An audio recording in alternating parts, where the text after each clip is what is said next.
Hey guys, in this video, we're gonna go over every aspect of owning a UV light. Everything you need to know so that you can get set up correctly, how to change the UV light bulb when it's needed, maintenance schedule, and where to get your UV light. Get rid of free-floating algae. Turn that green water crystal clear again with this guy, a UV light. If you just want to know how to change the UV light bulb, then you can click on the timestamp below and it'll take you right to that point. We've been using a UV light for years to keep our water quality high. I suggest you do the same for your pond. Your fish will appreciate it. Now, if you already have a UV light, please comment yes down below. I'd like to see how many of you guys are already using this. And if you don't have a UV light yet, or not sure which one will be right for you, keep watching. All right, so let's start in the beginning. What is UV light? UV light, short for ultraviolet, is the same thing that gives you a suntan in the summertime, but it's also responsible for that really nasty sunburn that you may get if you're left out in the sun too long without sunblock. See, UV light is damaging to living tissue. This light takes advantage of that. Ultraviolet light is a type of electromagnetic radiation that breaks chemical bonds, and this is harmful to living tissue, and that's where your UV light comes in. By passing the algae or any other unwanted parasites past the UV light, ultimately destroying its cell wall. When this happens, the parasite and the algae is no more. So you're still not sure which UV light is right for you. Well, that all depends on the size of your pond and how many gallons it is. You can head over to backyardwatergarden.com and use our pond calculator to calculate the gallons. I'll leave a link to our pond calculator down below. Okay, so here's how the UV light works. Water flows in through one end. Inside of here is a tube usually made out of crystal. That's why I have this towel down. If you're going to change your light bulb, be sure to put something down on a hard surface so you do not crack the crystal, because if you break the crystal, you need to order a new one because there's no quick replacement for that. You're not going to be able to put silicone in or anything like that. So be sure that you have a semi-soft surface to work with when you do change your light bulb. Now, contrary to what you might think, the UV light is not submersible. Do not put it in your pond. There are models out there that you can put in your pond, but I've only seen a couple models. The majority are like this, where they sit outside of the pond and you run your filtration system through them. The bulb is inside this crystal tube, inside this tube. So there's actually two tubes, and the water flows around the light, and as the water's exposed to the light, it destroys all the algae and any parasites that may be in the water. Now, this is great to keep your fish healthy too. So it's not only beneficial to you so you can see your fish and keep your water clear, but it's also great for your fish because it keeps parasites and harmful bacteria at bay. Okay, now because water's flowing through this, the amount of exposure time to the UV light is very important. If there isn't enough exposure time to the light, it won't do what it's supposed to do, and the water will flow through and the algae and bacteria will live. So in order to achieve what you want it to achieve, you need to make sure your flow rate is set correctly.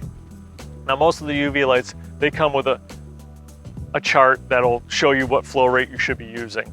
Now, the pump on the pond behind me has a flow rate of about 5,000 gallons per hour. The UV light can only handle about 2,000 gallons per hour.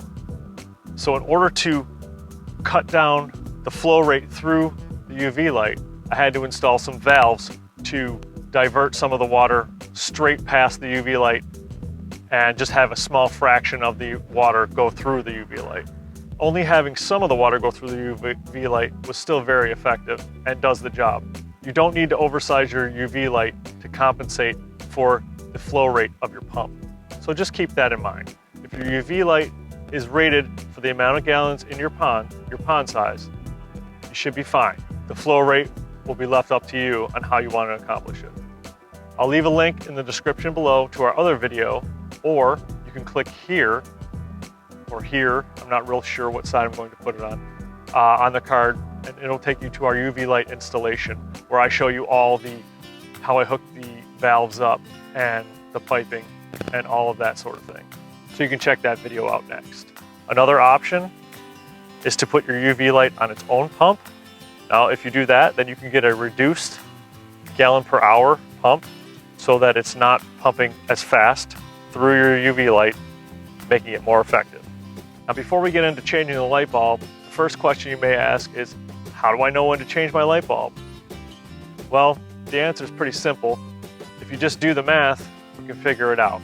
So we run our light 24 hours a day for 6 months out of the year. 6 months is 180 days.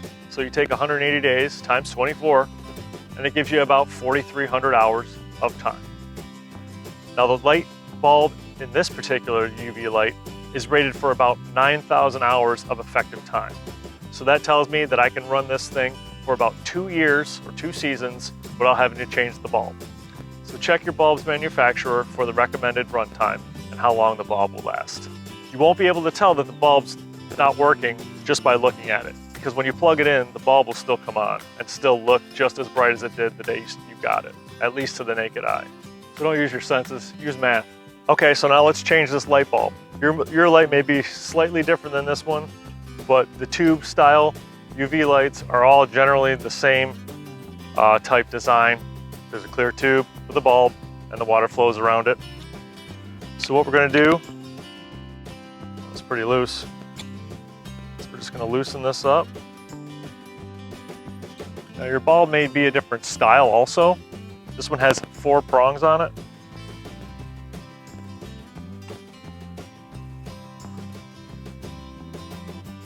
And you can see it has these little stabilizer rings to keep it centered in the crystal tube.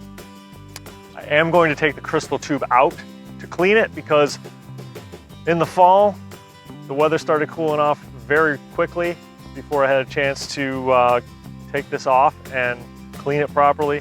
So now I'm stuck doing it in the spring, but that's okay because it's a lot more fun to start your pond up than it is to shut it down, just like anything, I guess. You just want to be very, very careful with this because it is a long. So there you have it, there's the bulb. And this clip just snaps off. Okay, so now that you've removed your light bulb, like I said earlier, we didn't properly clean this in the fall, so I don't have any idea what this tube is going to look like. But our particular design, everything comes from one end. And this is very important also when you put everything back together. I'll probably go over this again, but when you put everything back together, you want to make sure that all your rubber gaskets and things like that are tight because you don't want any water leaking. So let's see what this looks like. Okay, now as you can see, our glass tube is pretty filthy. A lot of this looks like it's residue on the inside. Oh no, it wipes away. So what I'm gonna do is clean this. Don't use harsh chemicals to clean your crystal tube. Just regular soap and water is fine. So I'm gonna take a pause, go clean this crystal tube, and then we'll put everything back together. Okay, so we're back. I've just cleaned my crystal tube.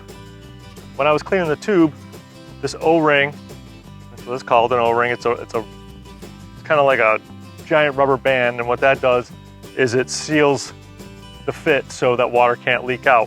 There's usually a groove for the O-ring to go in, and if it's not completely sitting in that groove, you will have a leak because it won't sit flat or flush. I pushed my O-ring back up in there. Crystal tube is clean. So now we're just gonna put this whole thing back together.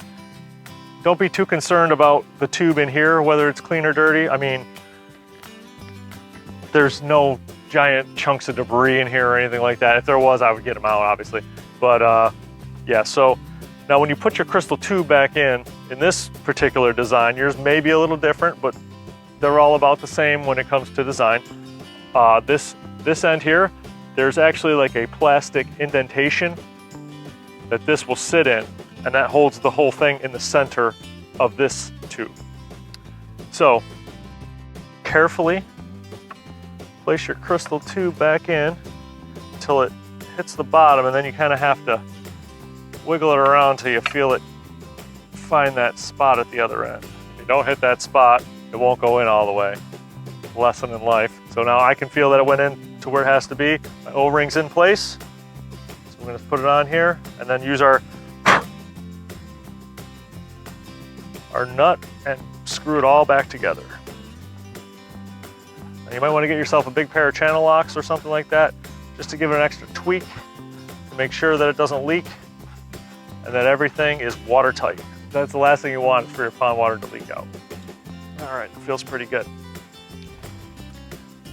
So now that you know how to take the bulb out and the crystal tube, that's pretty much all you do. You just make sure you order the correct bulb and then you plug it in. I'm not going to replace this bulb because it's not necessary yet. We still have about one more season left. It's a good thing to do in the springs, take everything apart, clean it, and make sure everything's in good operating order. From what I can tell, everything's great. So you just put the bulb back in the same way you took it out. Now it's really important also, when you're doing something like this, water and electricity do not mix well together, in case you don't know that already. So just be very cognizant of that when you're doing a project like this. Screw that together. I don't know if you can see this. Maybe get a better shot.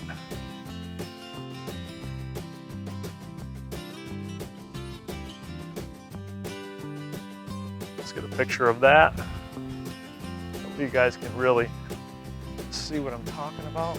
Now, if you're wondering where you can get a UV light bulb, I'll have some links below. Amazon is a real good choice. Now, when they ship these light bulbs to you, they usually come in a tube like this. They're very secure, so don't worry about the shipping. Plus all the time, they're backed up by their guarantee. That's why we use Amazon all the time. Anyways, so we're gonna put this back together ever so gently. And then just make sure everything is super tight. Don't over tighten, it's not really necessary to over tighten. Just make sure it's enough. I tend to over tighten things, especially a lot of the stuff's plastic, so you don't want to over tighten it too much. Okay, that looks good. Okay, so there you have it. That's how you change a UV light bulb. That's how you clean out your UV light for the season. If you're ready to step it up and get rid of all that green water in your pond, this is the thing that'll do it. Check out the before and after.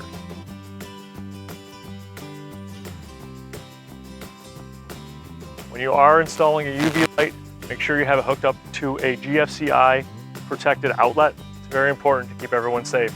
If you're wondering how to hook up a UV light to your existing system, check out my other video that I mentioned earlier.